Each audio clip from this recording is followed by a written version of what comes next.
Salatul Haja exists. Yes, Salatul Haja is there.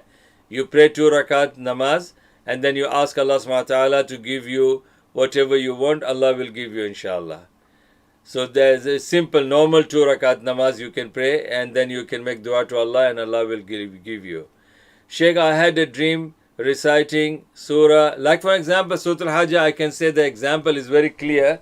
A man who was cursed by his mother and he was in trouble because a bad character woman accused him of having sex with him, and then she brought illegal child from someone else. A father was someone else, and she accused this pious man.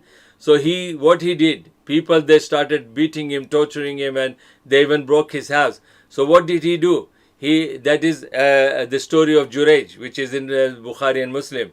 He made wudu and he prayed 2 rakat and asked Allah to help him from this. And Allah helped him in a way that this child, who was a newly born child, he spoke at that time in the cradle and he said that Jurayj is innocent and my mother is lying and my father is so and so. So alhamdulillah, this is Salatul Haja. That means he prayed 2 rakat and Allah helped him.